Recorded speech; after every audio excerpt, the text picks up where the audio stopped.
নমস্কার, কালচারাল টকিজের এক নতুন পর্বে আপনাদের সবাইকে স্বাগত। সম্প্রতি তপন থিয়েটারে নিউ আলিপুর আরোহণ নাট্যগোষ্ঠীর আয়োজনে আয়োজিত হয়ে গেল থিয়েটার পার্বণ। ছিল একগুচ্ছ নাটক সহ গুণীজন সম্বর্ধনা। চলুন দেখে নেওয়া যাক এই অনুষ্ঠানের কিছু ঝলক। বর্তমানে যে অর্থনৈতিক, রাজনৈতিক ও সামাজিক সময়ের মধ্যে দিয়ে আমরা চলেছি, তাতে আর শুধুমাত্র বিনোদন করে জীবনযাপনের মন আমাদের কারোরই নেই।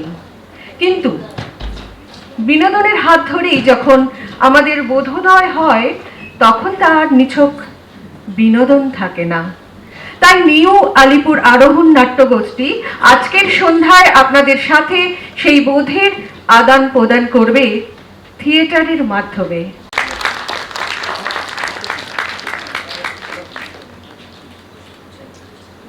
উৎসব অবশ্যই সফল করে তোলার দায়িত্ব আমাদের সকলের। উৎসব সফল হবেই। আর আমি একটা কথা বলি, এনারা যেভাবে এই সমস্ত দল যেভাবে মোটামুটি অন্তরালে থেকেই বলা যেতে পারে বেশি ঢক্কানিনাদ না করেই যেভাবে থিয়েটারের কাজ করে চলেছেন এবং থিয়েটারকে এগিয়ে নিয়ে যাওয়ার চেষ্টা চালিয়ে যাচ্ছেন, এইটা অনেক আমরা যারা বড় বড় থিয়েটারের দল আছে তাদের কাছে এই সমস্ত অনুষ্ঠানগুলোকে তারা একটা নিজেরা যদি নাটক করতে আসেন তবেই ঠিক আছে, আদারওয়াইজ এই ধরনের অনুষ্ঠানকে বেশি গুরুত্ব দেন না। নিউ আলিপুর আরোহণ আমি অনেক বছর ধরে কাকলির সাথে, তার কর্ণধার কাকলি দেবনাথ, সাথে আছে দেবজানদী, প্রসেনজিৎ, গোপাল, এরকম অনেকে। আর আজকে দাঁড়িয়ে এই আরোহণ নাটক নিয়ে যে সুস্থ সংস্কৃতির পথে এগিয়ে চলেছে, বাংলাকে সুস্থ সংস্কৃতি দিচ্ছে, এইটুকু আমাদের সবার খুব পাওনা। আর দর্শকগুলোরও নিশ্চয়ই খুব ভালো লাগবে, এই আশা নিয়েই ওদের শীতকালীন আবার এক নতুন নাটকের পথে আমরা এগিয়ে চলেছি। আমরা দর্শক, আমিও সঙ্গে থাকছি সঞ্চালনা নিয়ে। চলুক কাকলি ওর নিউ আলিপুর আরোহণ নিয়ে। কাকলি এখানে নাটকটা লিখেছে, সঙ্গে এর প্রযোজনা, ডিরেকশন সব কিছুতে আছে। ও সুন্দর কবিতা করে, আছে এর সঙ্গে কবিতা কোলাজ। আমরা দেখব। এটা একটা চ্যালেঞ্জিং নাটক। সমাজের সমস্ত যারা অন্ধকারে আছে তাদেরকে আলোয় ফিরিয়ে আনার জন্য এটা একটা চ্যালেঞ্জ। এই জন্য এই নাটকটার নামও চ্যালেঞ্জ। এটা আরোহণ আসলে প্রথমত কাকলি প্রধান নিয়ে কর্ণধার, আমিও আছি ওর সাথে। কাকলির সমস্ত প্রচেষ্টায় এটা হবে অনুষ্ঠানটা। আজকে আরোহণের যে প্রোগ্রাম আছে, একটা প্রথমে হচ্ছে শ্রুতি নাটকের উপরে আছে, আর পরবর্তী ক্ষেত্রে একটা নাটক রয়েছে চ্যালেঞ্জ। দুটো নাটকই আপনারা দেখুন এবং আশা করি ভালো লাগবে।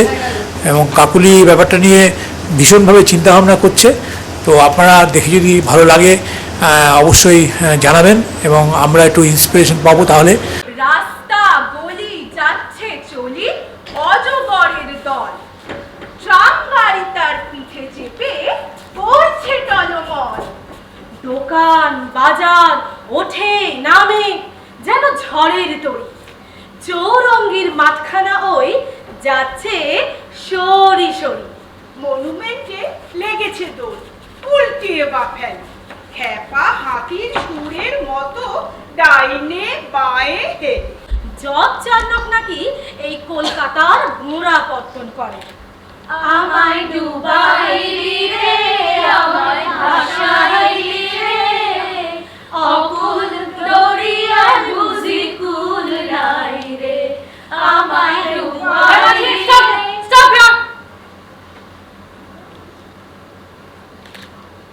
এই ভিলেজটোর নাম কি আছে? আইগা কলিকাতা সাহেব। Wow, nice name.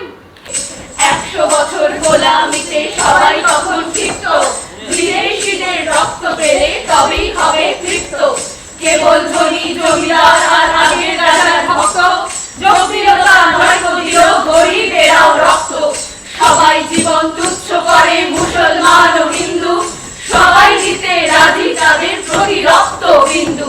মিত্র বাবু মশাই, এ কলকাতার মধ্যে আছে আর একটা কলকাতা, শিখুন, হেঁটে দেখতে শিখুন, ঝরছে কি খুন দিনে রাতের মাথায়।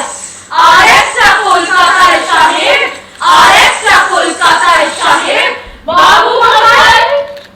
স্বাধীনতার এত বছর পরেও red road, monument, tram, college street, এমনকি কফি হাউসের মধ্যে বসেও কেরিয়ার সর্বস্ব প্রবাসী বাঙালিও নস্টালজিক হয়ে পড়ে। বেহালা আরোহণের পক্ষ থেকে সকল দর্শকবৃন্দকে আমার শুভেচ্ছা, অভিনন্দন, ভালোবাসা। এটা আমাদের 5 বছরের নাট্যদল, মূলত কর্ণধার শ্রীমতী কাকলি দেবনাথের প্রচেষ্টায় এটি শুরু হয়। আমরা বিভিন্ন ধরনের নাট্য প্রযোজনা আমরা পরিবেশন করে থাকি এবং তার সঙ্গে কবিতা কোলাজ বা নাট্য কোলাজও আমরা করেছি। আজকের যে পরিবেশন আমাদের চ্যালেঞ্জ নাটকটি সত্যি আমাদের কাছে চ্যালেঞ্জ, কারণ একটু আগে হয়তো দেবযানীদি বলেছেন যে সমাজের যারা অন্ধকার জগতের মানুষ অপরাধ করছেন, তারা হয়তো পরিবেশ পরিস্থিতির চাপে এই অবস্থার সম্মুখীন হচ্ছেন। তাদেরকে যথোপযুক্ত শিক্ষা দিয়ে সংশোধন করে যাতে তারা সমাজের মূল স্রোতে ফিরতে পারে, সেটাই আমাদের কাছে একটা বিশাল চ্যালেঞ্জ। ধন্যবাদ। আশা করি আপনাদের আশীর্বাদ পাবো। আরোহণ যাতে আরও বিভিন্ন ধরনের নাট্য প্রযোজনায় ব্রতী হয়, সেই প্রচেষ্টা আমাদের থাকবে।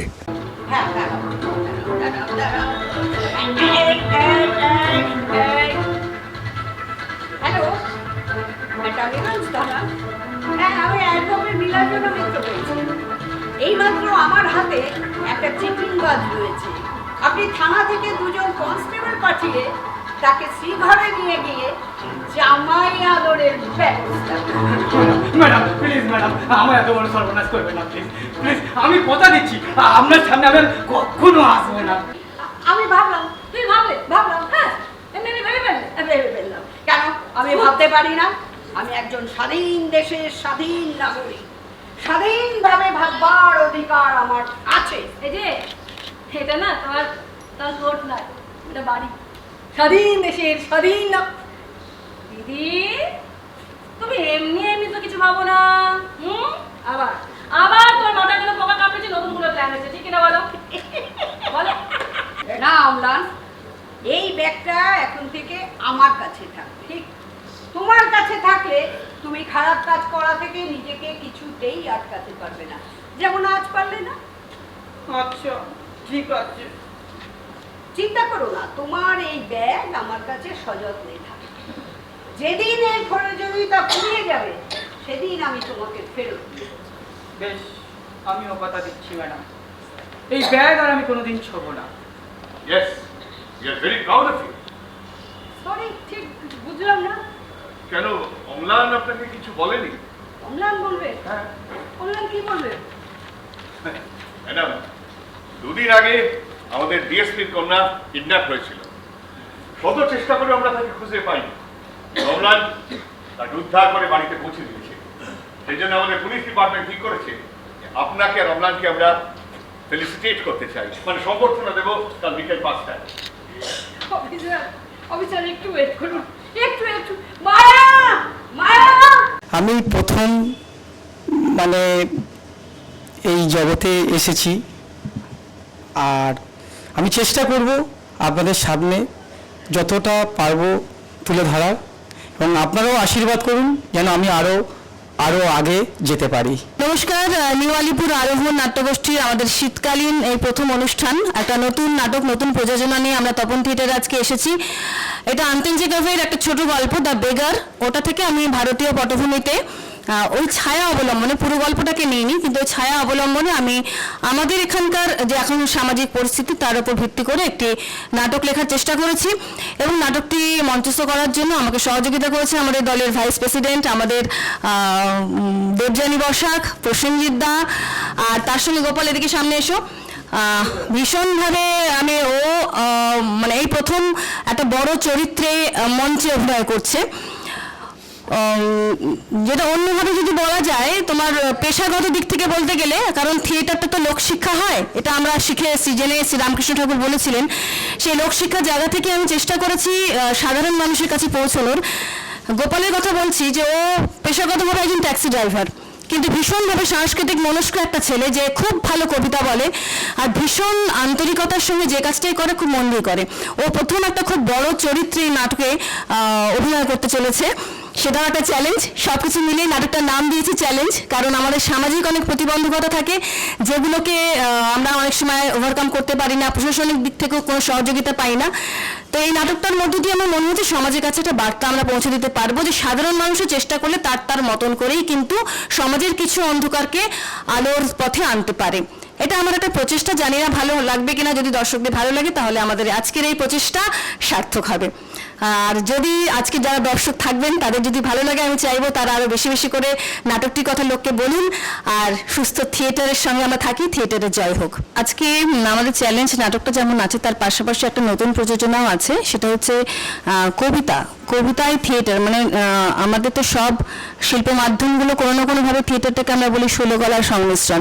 তো সেখানে কবিতা যেহেতু আবৃত্তি আমি ছোটোবেলা থেকে শিখছি, তাই আবৃত্তিকে ওটা নতুনভাবে প্রেজেন্টেশন করার একটা ইচ্ছে আমার সবসময় থাকে। তো এবারও আমি আমার ছেলে মেয়েদের নিয়ে একটা কবিতাকে থিয়েটারের ফর্মে একটু পরিবেশন করবার চেষ্টা করছি। কলকাতা বিষয়ক, কলকাতা একদম গোড়া থেকে এখনকার কলকাতার যে ছবি দেখানোর একটা চেষ্টা করছি, সেটাও কিন্তু আমাদের একটা নতুন প্রচেষ্টা আজকের দিনের জন্য।